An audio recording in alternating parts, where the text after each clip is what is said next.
جی سرکار دوسرا وہ ایک شعر میرے ذہن میں آ رہا ہے کہ فکر اسفل ہے میری، ذکر الا تیرا.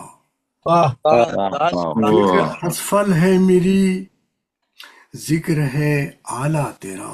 کیا اعلیٰ تیرا بے شک واہ حمد حمد کیا خاک لکھے، خاک کا پتلا تیرا. واہ واہ کیا کیا بڑی بات بات ہے ہے کیا بڑی بات واہ واہ بہت بہت شکریہ. کیا اور پتلا ایک ہمارے مولانا موصوف کے حوالے سے ایک ذہن میں ایک شعر آ رہا ہے کہ جگمگا اٹھی فضائیں نور سے قرآن کی. واہ بے شک بے اللہ شک جگمگا واہ اٹھی فضائیں نور سے نور سے قرآن کی، آج سن کر کے تلاوت محترم ریحان کی. ماشاء اللہ ماشاء اللہ ماشاء اللہ ماشاء اللہ ماشاء اللہ کیا سرکار بہت خوب بہت خوب بہت فکر بہت خوب ماشاء بہت خوب اللہ ماشاء اللہ. بہت کیا بات کیا شکریہ. بات اسی کے ساتھ بس میں مائک دے رہا ہوں ہر دل عزیز ناظم ہمارے محترم ڈاکٹر قمر عابدی صاحب کو کہ آج نورانی بزم کی نورانی ماشاء دعوت کی ذمہ داریاں عطا فرمائیں. ماشاء اللہ بہت بہت شکریہ سرکار. السلام علیکم ورحمۃ علیکم اللہ. السلام ورحمۃ وعلیکم اللہ وعلیکم السلام وبرکاتہ ورحمۃ اللہ عجل وبرکاتہ. فرجهم. اعوذ باللہ من الشیطان اللعین الرجیم. بسم اللہ الرحمن الرحیم. ربی زدنی علما. ماشاء اللہ آج کے 35ویں درس میں ماشاء اللہ انشاءاللہ ہم مزید مزید سورہ حمد کی بارے میں تفسیر سنیں گے انشاءاللہ. انشاءاللہ شاید کہ قبلہ ختم کریں آج اس کا سلسلہ اس الحم کا انشاءاللہ. اور پھر کوئی اچھا اور بہترین سورہ جیسے یاسین ہے اس قسم کے جس میں ہم پڑھتے رہتے ہیں اور چاہتے ہیں کہ اس قسم کا مواد ہم کو اس میں بھی ملے انشاءاللہ. انشاءاللہ اب وہ سرکار کے اوپر ہے. سرکار وہ بالکل 100% جب چاہے جب تک چاہیں جی کریں. اس بہترین درس کے بانی جہاز بھٹی صاحب ہیں. ماشاءاللہ عالمی شہرت یافتہ ماشاء اللہ عظیم اس درسگاہ کے اس سبیل کے اور تلاوت کلام پاک کا شرف محترم انجینئر تعظیم کاظمی صاحب ماشاءاللہ انشاءاللہ مشرف ہوں گے اس سے. اور بس ایک سورہ فاتحہ سے تمام مومنین و مومنات اور خصوصاً جہاز بھٹی صاحب اور ان کی اہل خانہ کے مرحومین کی جانب سے پڑھی گی. بسم اللہ اعوذ باللہ من الشیطان الرجیم. بسم اللہ الرحمن الرحیم. الحمد للہ رب العالمین. مالک ایاک نعبد و ایاک نستعین صراط اللہ. بسم اللہ الرحمن الرحیم. قل هو الله اللہ مغفرت فرمائے. اللهم صل على محمد وعلى محمد صلی اللہ محمد. تو میں گزارش کرتا ہوں محترم انجینئر تعظیم کاظمی صاحب سے کہ وہ تلاوت کلام پاک کا شرف حاصل کریں. بسم اللہ. آواز بلند نعرے صلوات. اللهم صل على محمد وعلى محمد وعجل فرجهم. قبلہ اجازت ہے شروع کروں؟ جی حضور آپ صاحب اجازہ ہیں. بسم اللہ بسم اللہ بسم اللہ بسم اللہ. سورہ فاتحہ کی تلاوت کرنے کا شرف حاصل کر رہا ہوں. ماشاءاللہ الحمدللہ الحمدللہ. بسم اللہ. اعوذ باللہ من الشیطان الرجیم. بسم اللہ الرحمن الرحیم.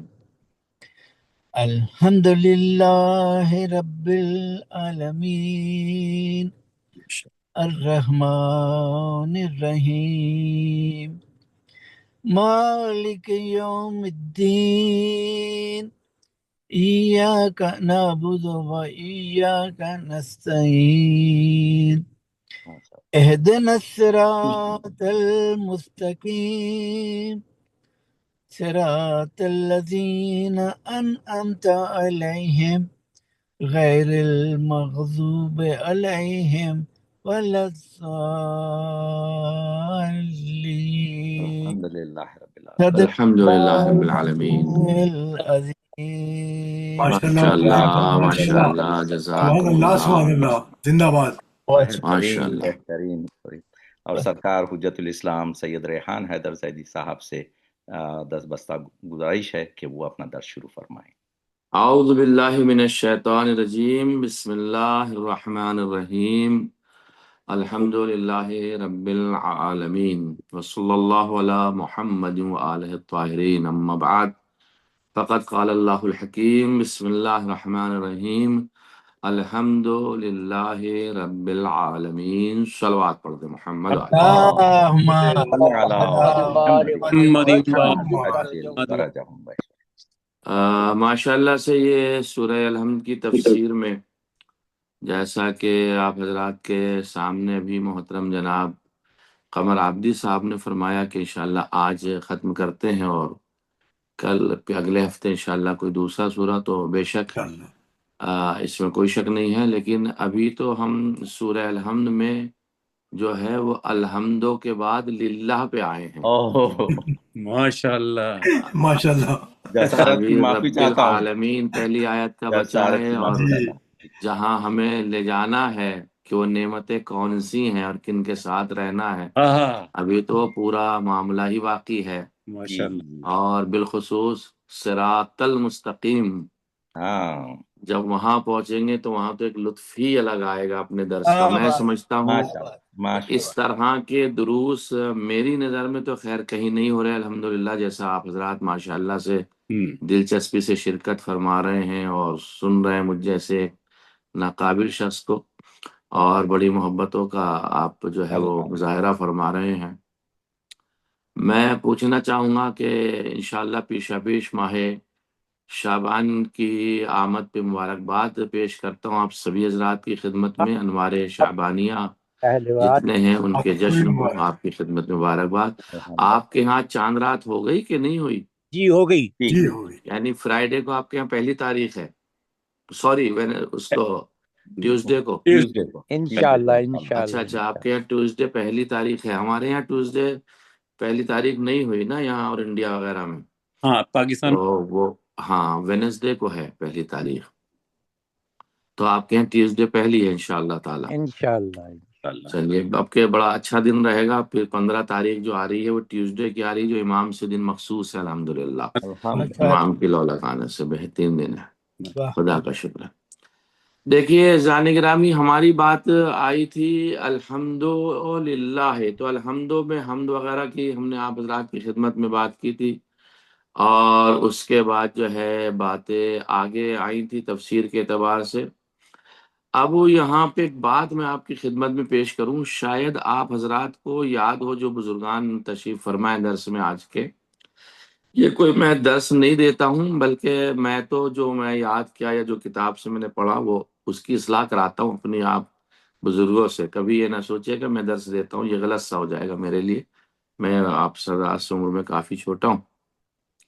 تو آپ حضرات کو یاد ہوگا کہ پشاور میں ایک مظاہرہ ہوا، وہ ایک مناظرہ ہوا تھا، بے شک۔ اس کا نام ہی رکھا گیا تھا شبہائے پشاور، ہاں ہاں جی جی۔ ارے جی اور اس کی 2 جلدیں کتاب جو ہیں وہ چھپی تھی پورے مناظرے کی، شبہائے پشاور کی، جو اردو میں بھی ہیں، بے شک۔ اردو میں وہ چھپی تھی، تو وہ ایک بہترین مناظرے کی 2 کتابیں تھیں جس میں تمام جوابات دیے گئے تھے۔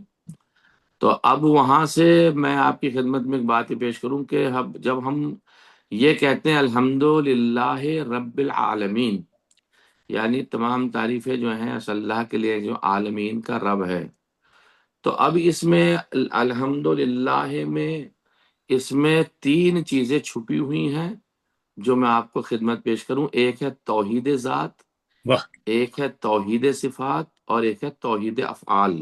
ماشاءاللہ جی، اور یہ بڑی اہم چیزیں ہیں زان گرامی، توحید ذات، توحید صفات اور توحید افعال، جو ہمارا عقیدہ اللہ کے لیے ہونا چاہیے۔ آپ کی خدمت میں ایک بات میں عرض کر دوں، چونکہ یہ تفسیر قرآن ہے، اور تفسیر قرآن کی تو اگر ہم صرف الحمدللہ رب العالمین پر جتنے کلمات لکھے گئے جتنی کتابوں میں اگر وہ پیش کریں گے، تو میں سمجھتا ہوں 1 سال کا جو درس ہے وہ اس میں ختم نہیں ہو پائے گا یہ، سبحان اللہ۔ کیونکہ ذات پروردگار کی توحید کا مسئلہ ہے اور وہاں حمد و ثنا کا مسئلہ ہے، لیکن بہرحال جو فضائل ہوتے ہیں سوروں کے اور جو شروع کے وہ بتانے میں، تاکہ ایک انسان کا ذہن متوجہ ہو جاتا ہے اس طرف اور اس سورے میں زیادہ توجہ دیتا ہے تاکہ ثواب اسے حاصل ہو جائے۔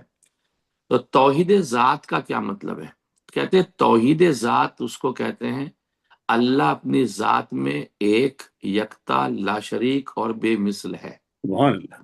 سبحان اس اللہ کی ذات جو ہے اس کی ذات جیسا کوئی نہیں ہے، وہ واحد احد ہے، یعنی اکیلا ہے، وہ کوئی شریک اس کی ذات میں نہیں ہے، اور وہ بے مثل ہے، نہ اس جیسا کوئی ہے نہ اس کی ذات جیسا کائنات میں کوئی اور ہے۔ سبحان اللہ۔ یعنی اس کی ذات میں نہ کوئی شریک ہے، اس کی ذات میں نہ اجزاء ہیں کہ جزوں سے مل کے بنا ہو، اور نہ اس جیسا کوئی وجود ہے۔ اب ہمارا جو نظریہ ہے شیعہ مذہب کا، وہ اس میں یہ ہے کہ اللہ نہ مرکب ہے، یعنی دو تین چیزوں سے مل کے اللہ نہیں بنا، نہ اس کا کوئی ہمسر ہے، ایسا نہیں ہے کہ اس کا کوئی بھائی ہوگا یا اس کی بیوی ہوگی یا اس کا اولاد ہوگی، اس کا کوئی ہمسر نہیں ہے، نہ اس کا کوئی شریک ہے۔ یہ توحید فی ذات ہمیں عقیدہ رکھنا ہے، یعنی نہ وہ مرکب ہے، نہ اس کا کوئی شریک ہے، نہ اس جیسا کوئی ہے، وہ بے شک واحد ہے۔ اور واحدی بھی وہ عددی واحد نہیں ہے، یعنی مطلب کسی عدد کے مقابلے پہ لاؤ، دو کے مقابلے ایک لاؤ کہ وہ جیسا نہیں، اصل میں اس نے اپنے آپ کو واحد نہیں کہا، اس نے احد کہا ہے۔ جیسے قل هو اللہ احد، تو احد کا مطلب ہی زانے کی عربی یہ ہوتا ہے کہ یہ اپنی ذات میں ایسی یکتائی رکھتا ہے کہ دوئیت، ثانویت، سیکنڈری اس کے اندر پائی نہیں جاتی ہے، سبحان اللہ، بے شک سبحان سبحان اللہ، اللہ۔ اس لیے اللہ نے احد کہا۔ تو ایک توحید ذات ہمیں خیال رکھنا ہے کہ اس کی ذات، حالانکہ برادران سنت کا نظریہ نہیں، ان کا دوسرا نظریہ۔ دوسری چیز ہے توحید صفات۔ توحید صفات کیا؟ اللہ کی جو صفات ہیں، جیسے علم اللہ کی صفات، قدرت اللہ کی صفات میں سے، حیات اللہ کی صفات میں سے، حکمت وغیرہ یہ اللہ کی صفات میں سے، اس کی جو ذات ہے تو یہ اس کے صفات جو ہیں اللہ کی ذات سے الگ نہیں ہیں بلکہ عین ذات ہیں۔ سبحان اللہ سبحان اللہ۔ میں اسے تھوڑا سا واضح کرنا چاہوں گا آپ حضرات کی خدمت میں ثواباً، کہ یہ عین ذات ہے اللہ کی صفات میں سے نہیں ہے۔ کیا مطلب ہے اس کا؟ یعنی اللہ عالم ہے کیونکہ وہ خود ذاتاً علم ہے، یعنی جو علم ہے وہی اللہ ہے، جو اللہ ہے وہی علم ہے، دو چیزیں نہیں ہیں۔ چونکہ اگر ذاتاً علم نہیں ہوتا اس کا تو اس کا مقصد یہ تھا کہ اس نے علم کو بعد میں سیکھا ہے، پھر اس کے ذات کے اوپر علم آیا ہے، یا اس نے احکام طب کو بعد میں سیکھے ہیں، اس کے اوپر علم احکام طب بعد میں عارض ہوئے ہیں، تو اس کی ذات جو ہے وہی ذات اس کی صفت ہے اور وہی صفت اس کی ذات ہے، یعنی جو اللہ ہے وہی علم ہے، جو علم ہے وہی اللہ ہے۔ ایسا نہیں کہ اللہ عالم ہے تو اللہ پہلے تھا، علم بعد میں آیا ہوا، ایسا نہیں ہے، جب سے وہ ہے وہ علم والی صفت اس کے اندر میں ہے۔ سبحان اللہ، بے شک اسے کہتے ہیں توحید صفات، بے شک یعنی اللہ کی صفات اس کی ذات سے جدا نہیں ہے۔ مثال کے نہیں، طور پر ہمارے سامنے محترم جناب انجینئر صاحب بیٹھے ہوئے، کاظم صاحب، کاظمی صاحب، معذرت چاہتا ہوں، کاظمی صاحب۔ اب یہ جو انجینئرنگ کی ان کی صفت ہے، یہ پیدا ہونے کے بعد ان کے اندر یہ ولادت سے نہیں لے کے آئے اپنے اندر صفت، انہوں نے پڑھا لکھا، بڑے ہوئے، یونیورسٹی گئے، پھر ایک صفت آئی کہ انجینئر بنے ہیں۔ تو اب اس کو کہتے ہیں کہ یہ صفت ان کی ذات میں نہیں ہے، یہ بعد میں آئی ہے۔ ہائے ہائے، ہاں، یہ صفت ان کے اندر بعد میں آئی ہے حاصل کرنے کے بعد۔ اللہ کے یہاں ایسا نہیں ہے، اللہ کے ہاں پہلے ہی دن سے وہ صفت ذات پروردگار میں ہے، یعنی وہ پہلے ہی سے انجینئر ہے، وہ پہلے ہی سے حکمت رکھتا ہے، پہلے ہی سے قدرت رکھتا ہے، جو قدرت ہے وہی اللہ، جو اللہ ہے وہی قدرت ہے۔ بے یہ شک ہمارا عقیدہ ہے۔ اس میں مولا علی علیہ السلام کا ایک جملہ ملتا ہے، کمال اخلاص یہ ہے کہ صفات کو ذات سے جدا نہ سمجھا جائے، سبحان یہ اللہ۔ مخلص ہونے کا کمال ہے، یعنی جو اس کے صفات ہیں وہ اس کی ذات ہے۔ تو دو ہو گئیں، ایک ذات میں اس کے صفات، اور دوسرا اس کے توحید صفات، اور تیسرا ہے توحید افعال۔ توحید افعال کا کیا مطلب ہے؟ یہ شبہ پشاور جو کتاب ہے 2 جلدوں میں، اس میں بھی اس میں شرح لکھی ہے، اور علماء نے تفسیر میں بھی اس کو لکھا ہے۔ کائنات میں جو کچھ ہوتا ہے حقیقی طور پر اللہ کے اذن اور ارادے سے ہوتا ہے، ٹھیک ہے؟ یہ توحید افعال میں. اب اس کو اس طرح سے کہتے ہیں. شیعہ نظریہ کیا ہے؟ اس میں امر بیلن امرین ہے. نہ جبر مطلق ہے، یعنی سب کچھ مجبوراً ہم پہ وہ تھوپتا ہے، ایسا نہیں ہے توحید افعال میں کہ سب کچھ اس نے ہمارے اوپر تھوپ دیا اور تمہیں کرنا ہے، نہیں. نہ تفویض ہے، یعنی اللہ کا کوئی دخل ہی نہیں ہے اس کام میں، ایسا بھی نہیں ہے کہ اللہ کا کوئی دخل اس کے اندر نہیں ہے. تو پروردگار کے یہاں اسی بات کو امام رضا علیہ الصلوۃ والسلام نے جب سائل نے سوال کیا تھا اس دہریے نے، تو امام نے یہی جواب دیا تھا، امام علیہ الصلوۃ والسلام نے. بلکہ امام ابو حنیفہ سے جب گفتگو ہوئی تھی تو اس میں میں کہیں دور نہ چلا جاؤں اور آرٹس کا بھی درس رہ جائے، تو اس میں انہوں نے یہی جواب دیا تھا کہ نہ جبر ہے نہ تفویض ہے. اور انہوں نے امام نے کیا دلیل دی تھی؟ اگر سارے کام افعال اللہ کراتا ہے، ذرا اسے بس 2 جملوں کو اور سے سن لیجئے گا، مہربانی ہوگی. اگر سارے کام اللہ بندوں سے کراتا ہے اور اللہ ہی سارے کام کرتا ہے، تو پھر اللہ کرا رہا ہے، اللہ کو سزا دینے کا حق نہیں ہے.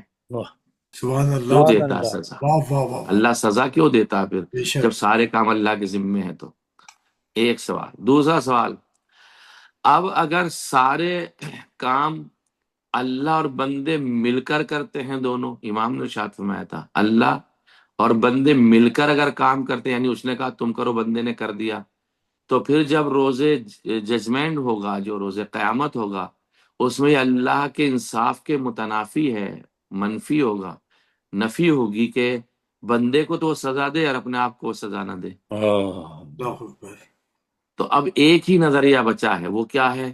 وہ نظریہ بچا کہ انسان خود مختار ہے اپنے کاموں میں، سبحان اللہ. اس نے راستے بتا دیے ہیں، خیر یہ ہے، شر یہ ہے. اب اللہ. وہ مختار ہے، اب وہ خیر پہ عمل کرے گا تو اسے جزا دے گا، شر پہ عمل کرے گا تو اسے سزا دے گا. سبحان اللہ، تو سبحان یہ توحید افعال کے بارے میں عقیدہ ہمارا ضروری ہے. بلکہ اللہ نے انسان کو اختیار دیا ہے، شک. مگر قدرت اللہ کی ہے.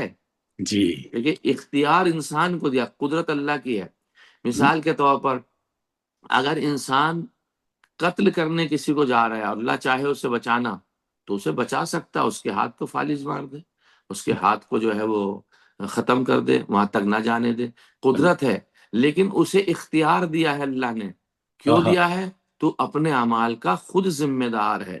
ہم اللہ. بچانا چاہیں گے تو بچا سکتے ہیں، لیکن لیکن اگر ہم بچانا نہ چاہیں اور تو خود گناہ میں ملوث ہونا چاہ رہا ہے، یہ تیری اپنی مرضی ہے. سبحان تو اللہ. جب تیری اپنی مرضی ہے تو ہمارا اس کے اندر کوئی اختیار نہیں. ہاں ہمارا اس کے اندر کوئی مسئلہ نہیں، ہم گناہ گار نہیں ہیں. یعنی ہم نے تو تجھے راستہ بتا دیا تھا. بے تو شک. اللہ اب انسان کو اختیار دے دیا قدرت کے ساتھ میں. اب اللہ قدرت تو اللہ کی ہے، تو اب تو چاہے تو اسے نیک کام کو کر لے، تو چاہے تو برے کام کو کر لے. تو توحید افعال میں بھی مثال کے طور پر بارش، یہ توحید افعال میں سے، وہ چاہے گا تو ہوگی، کوئی اور چاہے گا تو نہیں ہوگی. اس لیے آپ نے دیکھا ہوگا امام رضا علیہ الصلوۃ والسلام نے جب دعا فرمائی تھی تو نماز پڑھ کے دعا کی تھی تاکہ لوگ امام کو خدا نہ سمجھ بیٹھیں. سبحان اللہ. اللہ، سبحان اس اللہ، کی بارگاہ میں دعا کی. یہ معرفت کا جملہ تھا، پالنے والے کیا تو بات. توحید افعال میں فعل میں تجھے اختیار ہے تو بارش دیر ہوگی. رزق ہے، رزق بندے نہیں دیتے، بندے وسیلہ ہیں، Right. رزق صرف اللہ دیتا ہے. بے شک، رزق ایسا نہیں ہو سکتا کہ بندے دے، اس کی ذمہ داری اللہ نے لی، جو تفسیر میں شاید آئے گی آج کی، میں آپ کی خدمت میں شاید وہاں تک پہنچا. زندگی ہے، افعال، فعل ہے زندگی، بے یہ شک. اللہ کے اختیار میں ہے. زندگی دینا چاہتا ہے تو وہ 3000 برس بھی دے سکتا، وہ زندگی نہیں دینا چاہے تو 3 منٹ نہیں دیتا، پیدا ہونے کے بعد 3 سیکنڈ نہیں دیتا، اس کے اختیار میں ہے. یہ سمجھ رہے ہیں آپ؟ تو افعال میں بھی وہ واحد ہے، افعال میں بھی توحید افعالی ہے. تو سب اللہ کے اذن سے. انسان اپنے اعمال کا ذمہ دار ہے، اللہ انسان کے اعمال کا ذمہ دار نہیں ہے. تو یہ اللہ. 3 چیزیں ہو گئیں، توحید ذات، توحید صفات اور توحید افعال. اب عزیزان گرامی یہاں پر بہت سی باتیں آئیں گی جو کہ میں ان کو سب کو چھوڑتے ہوئے ایک منزل کی طرف تفسیر میں آنا چاہوں گا. الحمد للہ رب العالمین. اب دیکھیے یہاں پر اللہ نے ایک لفظ استعمال کیا، للہ، جو کہ الحمد سے ہم آگے نکل گئے اور ہم اب رب کی طرف جا رہے ہیں. الحمدللہ رب. لفظ رب جو ہے، یہ کلمہ رب جو ہے زان گرامی، اصل معنی ہے کسی چیز کا مالک یا صاحب ہونا، ماشاء کیونکہ تفسیر اسی کا نام ہے کہ لفظ پہ بحث کی جائے۔ کلمہ رب کے اصلی معنی ہے کسی چیز کا مالک ہونا، صاحب ہونا، جو اس کی تربیت اور اصلاح کرتا ہو، اسے رب کہتے ہیں۔ جیسے کلمہ ربیبہ کسی شخص کی بیوی کی اس بیٹی کو کہتے ہیں، مثلا کسی نے شادی کی ایک ایسی خاتون سے جس کے پہلے سے بیٹی یا بیٹا ہے، تو جو اس کے کسی پہلے شوہر سے ہو، مثلا لڑکی اگرچہ دوسرے شوہر سے ہے لیکن منہ بولے باپ کی نگرانی میں پرورش پاتی ہے، یہ پرورش کے معنی میں بھی رب آتا ہے۔ دیکھیے پرورش کے، جیسے انا رب الابل، جناب عبد المطلب نے کہا تھا میں اونٹوں کا رب ہوں، تو رب بمانے خدا نہیں تھا، یہاں رب بمانے پالنے والا تھا، یعنی ان کا صاحب تھا، ان کا مالک تھا۔ وَلِلْبَيْتِ رَبٌ، اور اللہ کے خانہ کعبہ کے لیے ایک رب ہے، تو جب خانہ کعبہ کے لیے رب ہے تو وہ اس کو سمجھ لے گا۔ اب وہاں رب ہے حفاظت کرنے والے کے معنی میں، یہاں رب ہے مالک کے معنی میں ہے، سمجھ رہے ہیں آپ؟ دونوں میں یہ فرق ہے۔ تو میں رب ہوں اونٹوں کا، وہ رب ہے کعبے کا۔ تو رب صاحب کو بھی کہتے ہیں، رب پالنے والے کو بھی کہتے ہیں، رب پرورش کرنے والے کو بھی کہتے ہیں۔ اسی لیے جناب ختیجہ کی جو 3 بھانجیاں ان کی بہن خولہ یا حالہ کے ساتھ میں آئی تھی، اور ان کا جو شوہر تھا وہ کرسچن تھا، عیسائی تھا، اس نے ان کو طلاق دے دی تھی، تو تینوں بیٹیوں کے ساتھ جناب ختیجہ کے پاس میں آ گئی تھی، اور جب جناب ختیجہ کے پاس آئیں تو جناب ختیجہ کے ساتھ رہنے لگی تھی، اور رسول اللہ کی جب شادی ان سے ہو گئی تھی تو رسول اللہ کے شادی میں پرورش اب رسول اللہ ان بیٹیوں کی کرنے لگے تھے، اور ساتھ میں چونکہ رہتی تھی، اس لیے وہ بناتے رسول کہلائی جانے لگی تھی، کیونکہ نبی نے انہیں پالا تھا۔ اب اسی بات کو لوگ کہتے ہیں کہ رسول اللہ کے 3 بیٹیاں اور بھی تھیں، تو 3 بیٹیاں وہ تھیں جن کا تاریخ نے ذکر کیا ہے۔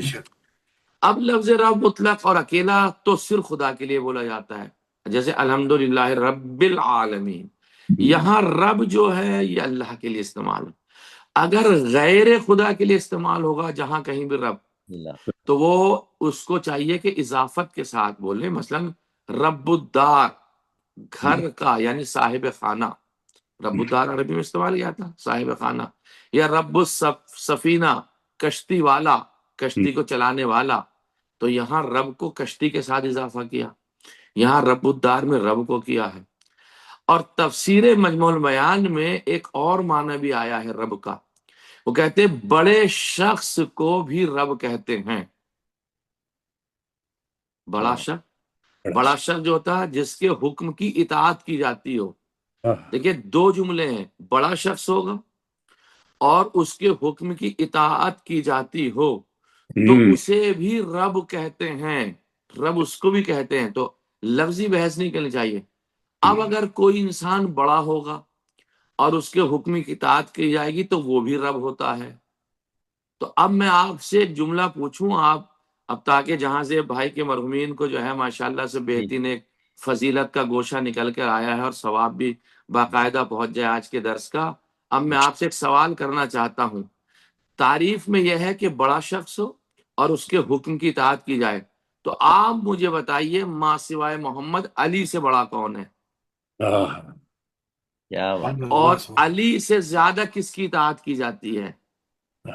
اس کا مقصد یہ ہے کہ لفظ رب امیر المؤمنین کے لیے جو ہے وہ استعمال ہوتا ہے، لیکن رب حقیقی میں استعمال نہیں ہوتا، بمعنی شخصیت کے، بمعنی پرورش کرنے کے، بمعنی اطاعت کے، بمعنی حکم دینے کے استعمال کیا جاتا ہے۔ تو اب اس پہ بحث نہیں ہونی چاہیے مومنین کے درمیان کے ان کو لفظ رب اضافت کے ساتھ استعمال کر دیا ہے تو وہاں۔ اب آخری حدیث آج کے درس کی سن لیجئے۔ قابل توجہ بات یہ ہے کہ ایک روایت میں جو شیخ صدوق نے عیون الاخبار میں حضرت علی علیہ الصلوۃ والسلام سے نقل کی ہے، اس میں امام نے الحمد للہ رب العالمین کی تفسیر کے ضمن میں فرمایا، یہ تضمین اسی سے ہے نا، کہتے ہیں مصرع دیتے کہتے ہیں تضمین لگاؤ، تضمین یعنی اسی سے ملتی جلتی جو بات ہوگی اسے تضمین کہتے ہیں، سمجھ رہے ہیں؟ جیسے فرض کرو آمد حیدر سے کعبے کا مقدر بن گیا، یہ ہے مصر طرح، آمد حیدر سے کعبے کا مقدر بن گیا. اب اسی پہ ایسی تضمین لگانی جو اس کے معنی میں ہو، اس کو کہتے ہیں ضمن میں یا تضمین میں. تو کہتے ہیں رشک سے دیکھتا ہے بیت المقدس آج تک. رشک سے دیکھتا ہے بیت المقدس آج تک، آمد حیدر سے کعبے کا مقدر بن گیا. تو یہ تضمین ہوئی اس میں.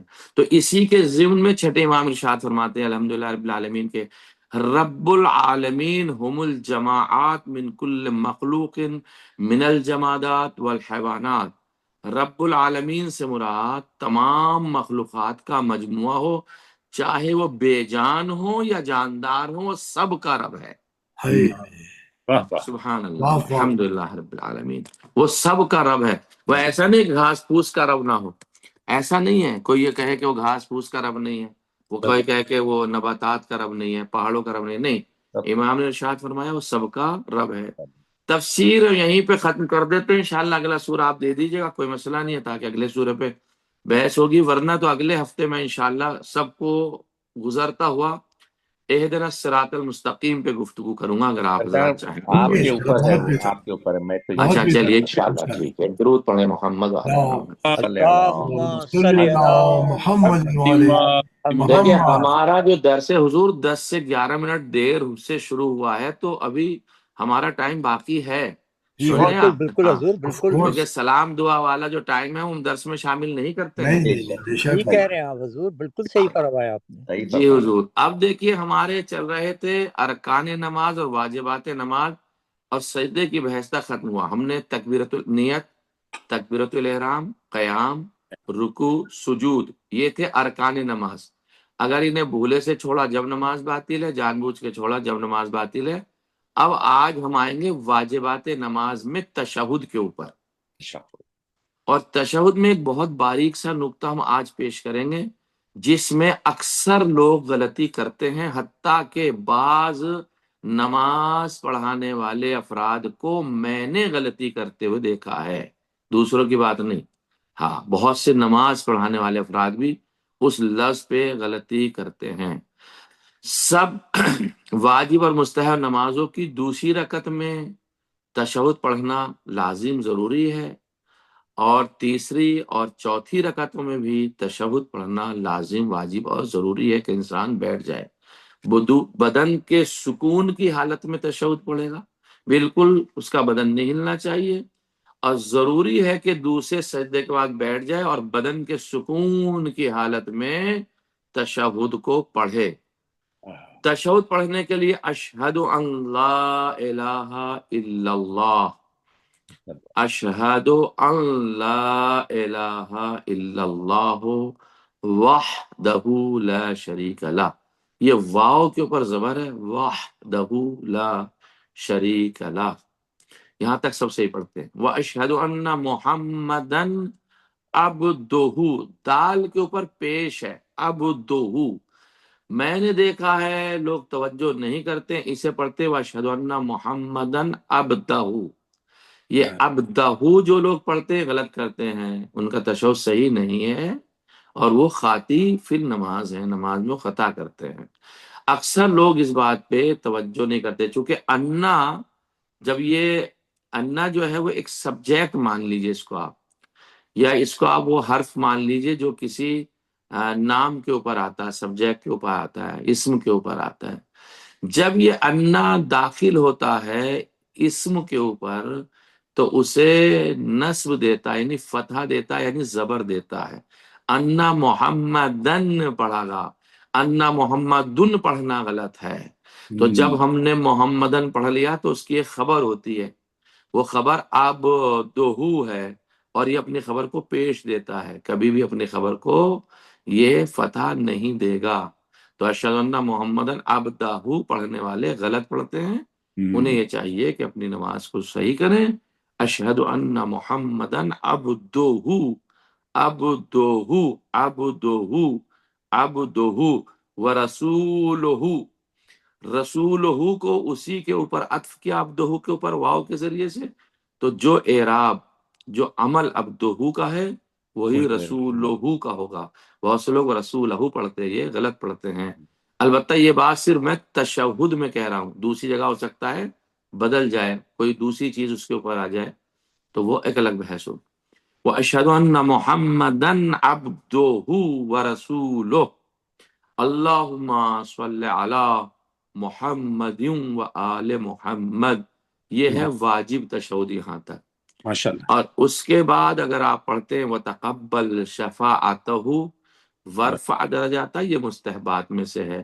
ورنہ تشہد واجب جو ہے وہ صرف اتنا ہی ہے اللہم صلی علی محمد وآل محمد.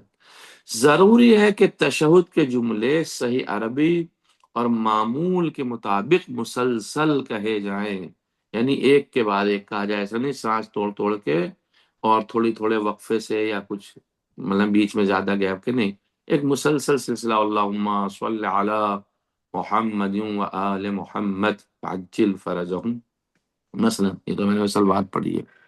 اللہم صلی اللہم صلی علی محمد. محمد وعلى محمد. اب کہتے ہیں دو مسئلے اور سن لیجئے، معذرت چاہتا ہوں تاخیر نہ ہو جائے. اگر کوئی شخص تشہد پڑھنا بھول جائے اور کھڑا ہو جائے اور رکوع سے پہلے اسے یاد آئے کہ اس نے تشہد نہیں پڑھا تو ضروری ہے کہ بیٹھ جائے اور تشہد پڑھے اور پھر دوبارہ کھڑا ہو اور اس رکعت میں جو کچھ پڑھنا ضروری ہے پڑھے اور نماز کو ختم کرے. یعنی اگر کوئی انسان تشہد پڑھنا بھول گیا تھا رکوع سے پہلے اسے یاد آ گیا تو اسے چاہیے کہ وہ بیٹھ جائے، تشہد کو پڑھے، کھڑا ہو کے پھر اپنی نماز کو کنٹینیو رکھے بگننگ سے، یعنی شروع سے جیسے تیسری پڑھنی ہے ہمیں ویسے ہی وہ پڑھے گا. اور اس کے بعد جب نماز ختم ہو جائے گی تو اسے چاہیے کہ 2 سجدہ سہو بجا لائے، جو مسلسل آپ حضرات کی خدمت میں پیش کر چکا ہوں سجدہ سہو کے بارے میں. اچھا، آخری آج کا مسئلہ مستحب ہے کہ تشہد کی حالت میں انسان بائیں ران پر بیٹھے، یعنی بائیں طرف زور دے اور دائیں پاؤں کی پشت کو بائیں پاؤں کے تلوے پر رکھے. ظاہر سی بات ہے جب بائیں اس پہ بیٹھے گا تو اس کا جو بائیں پیر کا تلوا ہے وہ اوپر ہو جائے گا اور داہنے پیر کا جو اوپر کا حصہ جہاں مسا کرتے ہیں وہ بائیں پیر کے تلوے پہ آ جائے گا. یہ مستحبات نماز میں سے، مستحبات تشہد میں سے ہے. اس کو اس طرح سے بیٹھنا چاہیے کہ بائیں جانب بیٹھے اور بائیں جانب کا جو تلوا ہے پیر کا اس پہ داہنے پاؤں کے مسا کرنے کی جگہ کو رکھے، اوپری حصے کو رکھے، پاؤں کے تلوے پر رکھے اور تشہد سے پہلے کہے الحمدللہ. یہ بھی مستحب ہے. تشہد سے پہلے کہ الحمدللہ، یا یہ کہے بسم اللہ وباللہ والحمدللہ وخیر الاسماء الحسنى للہ. یہ پڑھنا بھی مستحب ہے، نماز میں 4 چاند لگاتا ہے الحمدللہ. اور یہ بھی مستحب ہے کہ ہاتھ رانوں پر رکھے تشہد پڑھتے میں.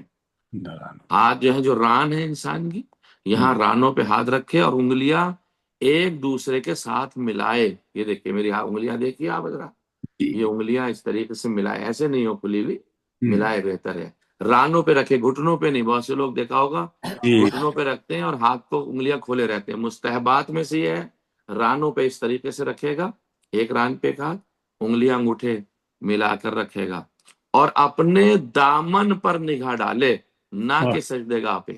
یہ مستحبات میں سے. دیکھیے اس مسئلے میں بہت سارے مستحب ہیں. اور دامن پر نگاہ ڈالے، جو دامن ہے. ظاہر سی بات ہے جب دامن پہ نگاہ کر کے ہم گواہی دیں گے اپنے پروردگار کی، ہم اپنے دامن کو دیکھ رہے ہیں، پروردگار میں کہاں، تیری ذات کہاں. اور اس معنویت کے ساتھ میں جو اللہ کی بارگاہ میں جائیں گے گڑ گڑا کر، تو ظاہر انسان اسی نماز کے ذریعے منزل معراج تک پہنچے گا. اللہ سبحان اللہ. اور تشہد میں صلوات کے بعد کہے وَتَقَبَّلْ شَفَاعَتَهُ وَارْفَعْ دَرَجَتَهُ. وَتَقَبَّل، اور تو قبول فرما، شفاعتہ، پیغمبر کی شفاعت کو قبول فرما لے، یعنی ہماری وہ شفاعت فرمائے. وَارْفَعْ دَرَجَتَهُ، اور ان کے درجات بلند فرما. جیسے نہیں کہتے صلی علی محمد، یعنی درجات ظاہر سی بات ہے اللہ کے اعتبار سے پیغمبر کے جو درجات ہوں گے جو اکمل الدرجات ہے، پھر بھی ہمارا فرض ہے کہ ہم دعا کریں. تو ظاہر سی بات ہے کہ اور اب چونکہ ہمارے درس میں خواتین بھی رہتی ہیں تو ان کے لیے بھی ایک مسئلہ پیش کر دوں. مستحب ہے کہ عورتیں تشہد پڑھتے وقت اپنی رانیں ملا کر رکھیں. ہاں یعنی دونوں گھٹنوں کو ملائیں باقاعدہ اور پھر وہ اپنے ہاتھ رکھیں اور وہ نگاہ فرمائیں. والحمد للہ رب العالمین صلی اللہ علی محمد وآلہ الطاہرین. چلیے کوئی آپ کا سوال ہو اگر. عباس صاحب کا ہاتھ جی ہاں بے شک. عباس صاحب کی زیارت بھی کرائیے پہلے. بسم اللہ. جی ماشاء اللہ اب زیارت ہو جائے. عباس بھائی کی زیارت. السلام علیکم. السلام علیکم. السلام ورحمۃ اللہ کیسے مزاج ہے؟ اچھا یہ ڈاکٹر صاحب آئی ہیں ہمارے. بس مختصر سے ایک سوال ہے. جی یہاں جہاں میں ہوں یا ظاہر ہے کہ ایک وہ ہے امام بارگاہ جو کہ عربوں کے قائم کردہ ہے. اچھا وہاں جب درود پڑھتے ہیں تو اللہم صلی علی محمد و آل محمد، یہ درست ہے یا مطلب محمد و آل محمد درست ہے؟ جی اگر ہم محمد پہ رک رہے ہیں تو کوئی شرعی اشکال نہیں ہے اس کے اندر. اچھا انہوں نے ہاں شرعن کوئی اشکال نہیں ہے، رک سکتے. چونکہ یہ آیت قرآنیہ نہیں ہے کہ مطلب یہاں نہیں رکنا چاہیے تھا، سانس ٹوٹ گیا تو کوئی مسئلہ نہیں، پڑھ سکتے ہیں. یعنی پروردگار درود بھیج محمد، سانس رک گیا اور پھر کہتے ہیں آل محمد، یعنی اور آل محمد پہ بھی درود بھیج. تو رکنے میں کوئی اعتراض نہیں ہے، صحیح. اچھا لیکن اس میں مطلب لیکن تشہد میں اللہم صلی علی محمد و آل محمد پڑھیں تو یہ احسن ہے، افضل. تو میری جو وائف ہیں مطلب وہ ظاہر اسی طرح پڑھتی ہیں اور بہت ان کو اس بات پہ ناراض رہتی ہیں کہ وہاں اس بالکل طرح انہیں کیوں، حق ہے. چونکہ اس طرح اب اس میں کیوں بعض پڑھتے ہیں اس افراد طرح نے کیوں؟ حضور یہ ارشاد ہوئی فرمایا ہے کہ جب ہم رک جاتے ہیں تو وہ جو سلسلہ رحمت ہے آپ نے روک دیا ہے، اسے کنٹینیوز ہی رکھنا چاہیے تاکہ ایک جملے میں بات پوری ہو جائے. اور حق بھی یہی ہے، نماز میں تو اصلاً نہیں کہنا چاہیے محمد و آل محمد، نہیں، اس میں تو اللہم صلی علی محمد و آل محمد، اس میں نہیں رکنا چاہیے. لیکن جیسے مجلس کی صلوات یا دوسری صلوات ہے اس میں کوئی شرعی اشکال نہیں پایا جاتا. اچھا ٹھیک جزاک اللہ، تھینک یو سو مچ. اکثر جگہ میں نے دیکھا اب تو کہ آپ مطلب کی زیارت کرائی نہیں غضنفر بھائی نے ہمیں؟ نہیں آپ یہ ہمارے رسم نے اپنا ویڈیو آن نہیں کیا ہوا ہے. اچھا نہیں، آپ کی اس میں جو ہے وہ سورہ الحمد آ رہا ہماری اسکرین پہ. جی ہاں وہ تو ہے، مگر میرا مطلب ڈاکٹر عباس صاحب نے اپنا ویڈیو آف کیا. اچھا چلیں خیر انشاءاللہ. آ گئے اور کوئی مسئلہ حضور ایک سوال یہ آپ سے، صرف آواز سے کام چلانے. اسی حوالے سے مجھے یہ عرض تھا کرنا کہ میرا جہاں تک مطلب علم ہے وہ یہ ہے کہ حضور نے فرمایا کہ ہم پر دم کٹی سلوات مت بھیجو، پوری سلوات بھیجو. جی صحیح. تو یہ الحمدللہ کہ اس وقت میری اہلیہ پاکستان میں ہے. وہ جو اشارہ ہے کہ دم کٹی سلوات نہ بھیجو، تو وہ ادھر ہے اللہم صلی علی محمد و اصحابہ و فلان ہی، اور یہ والی اور وہ جو وہ پڑھتے ہیں کہ تو اس کو منع کیا. پیغمبر ارشاد فرماتے ہیں جب سلوات بھیجو تو آل محمد کو شامل کرو. آل محمد اگر نہیں ہے تو دم کٹی سلوات ہے. یہی میرا مقصد ہے. جی آل محمد تو آپ کہنا واجب ہے، محمد پہ روک نہیں سکتے، رکنا نہیں چاہیے، مطلب رکنا نہیں چاہیے.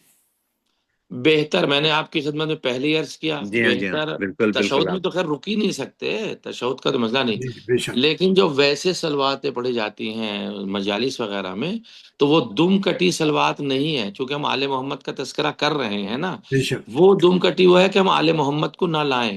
جیسے بہت سو کے ہے، آپ کا اشارہ ہے جدھر ادھر ہے، تو ان لوگوں کے یہاں تو دم کٹی آل محمد کا تذکرہ نہیں کرتے. تو یہاں اس حدیث کے ماتحت آل محمد کا لانا ضروری ہے سلوات کے اندر. اب توقف ہے نہیں ہے یہ ایک الگ موضوع، وہ الگ چیز ہے. جی شکریہ. جی ایک سوال ہے کے طرف سے. ہم شروع میں یہاں تک یہ بھی سنا ہوں میں کہ اشہدو اللہ الہ الا اللہ، اشہدو ان کے بجائے اشہدو اللہ الہ الا اللہ. جہاں پہ نون غنہ ہوتی ہے اور لام کے اوپر اگر تشدید ہوتی ہے یا اس کے بعد لام ہوتا ہے تو وہ اسے جو ہے مغنہ کہلاتا ہے. وہ ہلکی سی آواز کہہ کے اشہدو اللہ الہ الا اللہ بھی پڑھ سکتے ہیں، کوئی شرعی اشکال نہیں. یعنی الف کو لام میں ملاتے وقت نون گرا دیتے ہیں اس میں، ہاں نون نہیں، ہلکا سا اس کا نون کا اثر ہونا چاہیے، ہلکا سا. وہ جو تجوید کا جو ہمارا قاعدہ جو آئندہ درس میں آنے والا تھا مغنہ کا قاعدہ، اس میں وہ یہی قاعدہ تھا. میں اگر ہو سکا تو اگلے ہفتے انشاءاللہ اس مغنّث قاعدوں کا آپ کی خدمت پیش کروں گا کہ نون اور لام یا نون اور میم جب یہ کبھی ملتے ہیں تو مدغم کہلاتے ہیں. قاعدہ مدغم ہے. قاعدہ مدغم یہ ہوتا کہ ایک دوسرے کو دوسرے سے ملا کے پڑھنا، صرف ہلکا سا اس کا پرناؤنس کرنا ہلکا سا. جیسے انگلش میں بعض جو ورڈس ہیں اس میں دیکھا ہوگا کچھ چیزیں سائلنٹ سی ہو جاتی ہیں، ٹھیک ہے نا؟ تو ایسے اس میں بھی ہمارے یہاں عربک میں بھی قاعدہ ہے کہ وہ سائلنٹ سی ہو جاتی ہیں، لیکن ان کے جو کہ یہ کہلاتے ہیں، اب بات پھر نکلی، یہ کہلاتے ہیں قریب المخرج. یہ چیزیں جیسے نون اور میم، نون اور لام، یہ قریب، یعنی ان کے دونوں کے مخرج ملتے جلتے ہیں. تو جب ملتے جلتے ہیں تو اسی کے اعتبار سے پڑھا جاتا ہے. ویسے بیسٹ ہے آپ اگر پڑھیں اشہد ان لا الہ الا اللہ تو پڑھ سکتے ہیں، اشہد ان لا الہ الا اللہ جب بھی پڑھ سکتے ہیں. یعنی جب لام ادا کر رہے ہیں تو ہلکا سا نون کا وہ ہونا چاہیے شرکت ہو تاکہ پتہ چلے. جی بھائی. حضور ایک سوال ہے کہ ہمارے ایک دوست نے ہے پوچھا کہ اگر شارٹ آپ کی تو ویڈیو کھلی ہے تو آپ کی ویڈیو کیوں نہیں آ رہی؟ نہیں، میری تو ویڈیو آن ہے حضور. نہیں میرے یہاں تو آئی نہیں رہی، خالی سورہ الحمد آ رہا جو ہے ڈاکٹر صاحب پنچ نہیں کر رکھا آپ نے پیج میرے اگر خیال سے. سورہ نکال دیا جائے وہاں سے، ہاں جی سورہ الحمد آ رہا ہے میرے سامنے. خیر جی چلیے آواز صاف آ رہی، بسم اللہ. اچھا میں دیکھتا ہوں. سورہ ان کا جو ہے وہ جو مین ہے وہ پیج ہٹا دیجیے. جی جی آپ ہاں بسم اللہ. کا بھی آ گیا، آپ کا بھی آ شکریہ. تو حضور یہ سوال ہے ان کا کہ کیا ممکن ہے کہ حضرت خضر علیہ السلام کی ولادت کا کوئی حوالہ؟ ہاں ممکن ہے، کیوں نہیں، ممکن ہے، کیوں نہیں. ابھی تو میرے ذہن میں نہیں ہے، لیکن میں اگلے درس میں یا اگلے کلاس میں آپ کو کہ ہاں میں نے کبھی غور نہیں کیا اس طرح. ہاں دیکھ لوں گا ان کی عدالت، کوئی مسئلہ نہیں. جی ہاں اس کا میرے ذہن میں نہیں ہے. جی ٹھیک ہے، کوئی اور مسئلہ؟ اللہ کی بارگاہ میں دعا کرتے ہیں کہ پروردگار ہمارے بانی درس محترم جناب جہاں بٹی صاحب سے اللہ اس درس کو قبول فرمائے انشاءاللہ تعالی. اور یہ چونکہ ماہ رجب کا آخری رات ہے، گزری ہے، اور شب آپ کے یہاں شب ولادت ہے اور ہمارے یہاں آج آخری دن ہے. اللہ سے دعا ہے رجبیہ کے اعمال ہمیں قبول فرمائے خدا اللہ سے، اور جو عبادات کی ہمیں توفیق دی ہے ماہ شعبان میں اس سے زیادہ توفیق عطا فرمائے انشاءاللہ تعالی. اور ہمیں ہمارا شمار جو ہے وہ مولا امیر المؤمنین کے فضیلت پڑھنے اور سننے والوں میں شمار فرمائے انشاءاللہ. اور انوار شعبانیہ کی رحمتیں اور برکتیں ہم سبھی کو نصیب فرمائے انشاءاللہ تعالی. والحمد للہ رب العالمین، صلی اللہ علی محمد وآلہ الطاہرین. التماس دعا. خدا حافظ. بہت بہت شکریہ آپ کا اور تمام جزاک اللہ جو اس درس میں شریک ہوئے اور آئندہ انشاءاللہ سنیں گے، ان سب کے لیے ہماری طرف بہت بہت شکریہ. اور اسی طرح آپ تشریف لاتے رہیے اور سرکار حجت الاسلام مستفید ہوتے رہیں گے انشاءاللہ. جزاک اللہ. السلام علیکم و رحمۃ اللہ وبرکاتہ. دعا ہے کہ یہ ہمیشہ وعلیکم السلام ورحمۃ اللہ. تو پہلے چاہدہ معصوم. شکریہ، بہت بہت شکریہ. شب بخیر. شب بخیر. شب بخیر. شب بخیر. فی امان اللہ.